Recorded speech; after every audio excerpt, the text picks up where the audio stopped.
Doctor Umair, میں آپ کا پروفائل دیکھ رہا تھا تو آپ اسکرپٹ ڈاکٹر ہیں، رائٹر ہیں، بہت ساری کتابوں کا آپ نے اردو ترجمہ بھی کیا ہے، اور اس کے علاوہ آپ اپنا ایک ناول بھی لکھ رہے ہیں، اور اس کے علاوہ جو ہے وہ آپ کو پوری دنیا میں آپ سفر بھی کر چکے ہیں، آپ کے 4 ماسٹرز ہیں، ملٹری میں بھی آپ نے جو ہے ملٹری لٹریچر پہ بھی اپنے ماسٹرز کر چکے ہیں آپ۔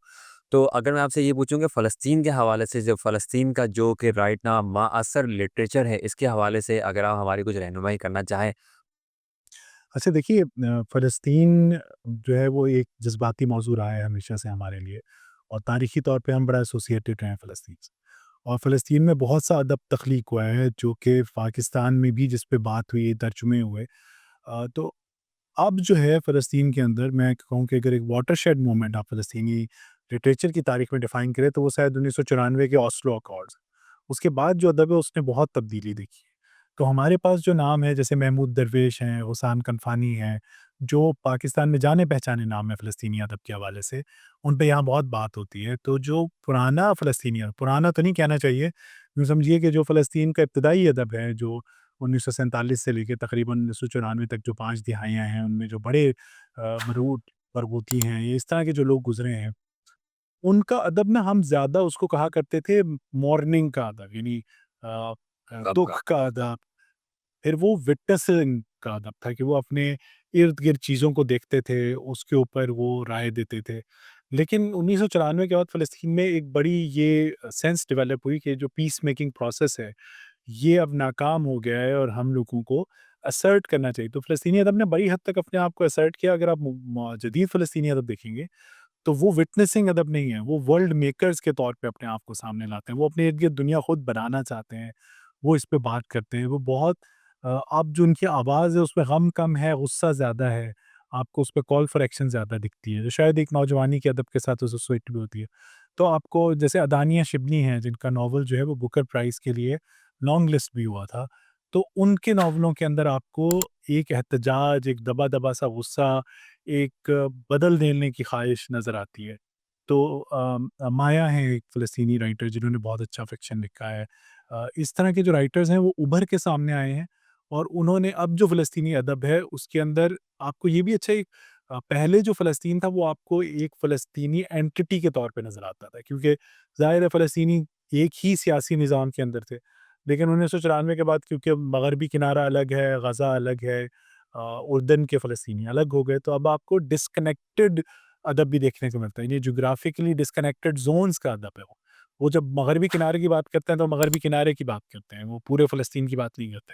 جب وہ غزہ کی بات کرتے ہیں تو وہ غزہ کی بات کرتے ہیں، جب وہ اردن کی بات کرتے ہیں تو اردن کی بات کرتے ہیں، جب مسجد اقصیٰ کی یا مشرقی یروشلم کی بات ہوتی ہے تو وہاں کی بات ہوتی ہے۔ تو اس طرح سے فلسطینی ادیبوں نے بہت ڈھالا ہے اپنے آپ کو۔ آپ کو شاعری کے اندر بہت سی آپ کو اب مزاحمت نظر آتی ہے۔ دوسرا، جو پرانا فلسطینی ادب تھا وہ زیادہ تر عربی میں تخلیق ہوتا تھا اور پھر انگریزی میں ترجمہ ہوتا تھا، اب براہ راست انگریزی میں لکھا جا رہا ہے، کیونکہ ان کے خیال میں جو اوپریسرز ہیں ان کی زبان کیونکہ انگریزی ہے تو ہمیں براہ راست انگریزی میں بات کرنی چاہیے، انگریزی کے اندر لوگوں تک اپنی پیغام کو پہنچانا چاہیے۔ ایک انسٹیٹیوٹ ہے تامر انسٹیٹیوٹ، جس نے بہت سے رائٹرز کا کام چھاپا ہے، اور بطور ایک ادارے کے بہت سی چیزیں انہوں نے انٹروڈیوس کروائی ہیں۔ تو اگر آپ ماڈرن فلسطینی فلم میکرز ہیں، ڈاکومنٹری یا فیچر فلم میکرز، اسی طرح ماڈرن فلسطینی رائٹرز کو دیکھیں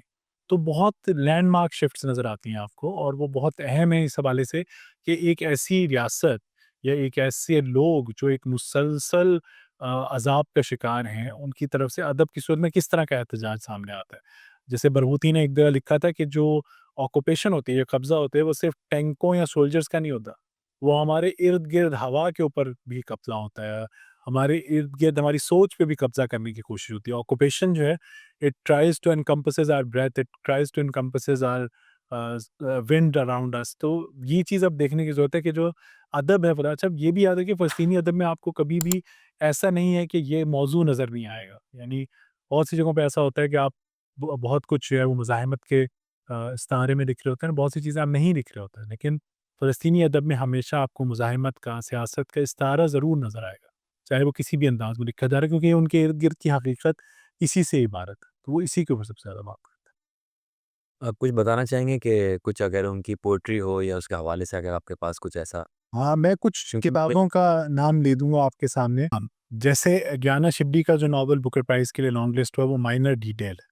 مائنر ڈیٹیل جو ہے وہ سن 1949 میں اسرائیلی فوجیوں کے ہونے والی ایک ریپ کی کہانی کو سپر امپوز کرتا ہے جدید دنیا کے اوپر، جس میں ایک لڑکی ہے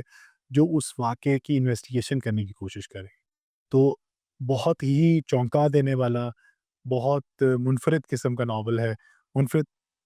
قسم کی تخلیق ہے۔ اسی طرح راجہ شہادے جو ہیں وہ ایک لائر ہیں، ان کی لکھی ہوئی کتابیں ہیں فلسطینین واکس اور گوئنگ ہوں، تو یہ اس منظرنامے پہ روشنی ڈالتی ہیں جو آج کے فلسطین کا منظرنامہ ہے۔ اسی طرح بہت سے ایسے رائٹرز ہیں جیسے سوزان ابو الحلوہ ہیں، جنہیں سوزن ابو الحلوہ بھی کہا جاتا ہے۔ ان کی کتاب ہے مارننگز ان جنین۔ جنین جو ہے وہ آپ کو معلوم ہوگا فلسطین کے اندر ایک شہر ہے، تو وہ ایک ملٹی جنریشنل ناول ہے جس نے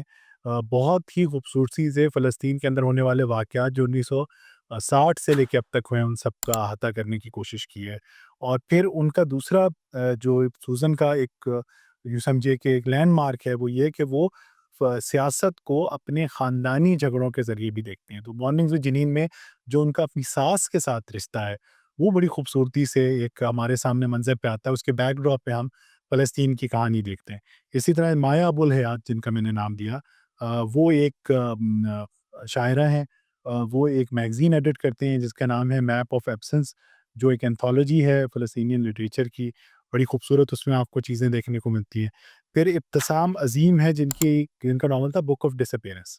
تو بک آف ڈس اپیئرنس کو بھی عالمی سطح پہ بہت شہرت حاصل ہوئی۔ اس کے اندر بھی ایک ایسی جو بک آف ڈس اپیئرنس ہے اس کی تھیم بڑے مزے کی ہے، یعنی آپ دیکھیے کہ اس کے اندر ایک ایسی دنیا ہے جس میں تمام فلسطینی اچانک غائب ہو گئے اور صرف وہاں پہ اسرائیلی رہ رہے ہیں، تو پھر کیا ہوگا؟ یعنی کہ انہوں نے اس کو ہم یوں کہیں گے کہ ایک ڈارک کامیڈی کے طور پہ انہوں نے اس کو تخلیق کیا ہے کہ اگر وہ جو خواہش ہے نوآباد کاروں کی کہ وہ سب لوگ یہاں سے چلے جائیں وہ پوری ہو جاتی ہے، تو پھر کس طرح کی دنیا وجود میں آئے گی؟ وہ جو ہے وہ بک آف ڈس اپیئرنس کے اندر اس کے اوپر بات کرتے ہیں۔ تو میرے خیال میں یہ چند ایسے نمایاں کتابیں ہیں آج کے فلسطینی ادب کی جن کو ہر ایک کو ضرور پڑھنا چاہیے، اور یہ سب کی سب انگریزی میں موجود ہیں، تو ان کو ہم لوگ پڑھ سکتے ہیں اور ان کے اوپر ہم بات کر سکتے ہیں، اور ان کو کا مطالعہ جو ہے ہم لوگوں کے لیے بہت سے دروازے کھول سکتا ہے۔ صحیح ہے۔ بہت بہت شکریہ اور ڈاکٹر روہین، آپ نے ہماری رہنمائی کری۔ اگر آپ لوگ چاہتے ہیں کہ ہم علیحدہ علیحدہ ان تمام کتابوں کے اوپر بات کریں تو کمنٹ کے اندر اپنا فیڈ بیک ضرور دیجیے گا۔ بہت شکریہ۔ اللہ حافظ۔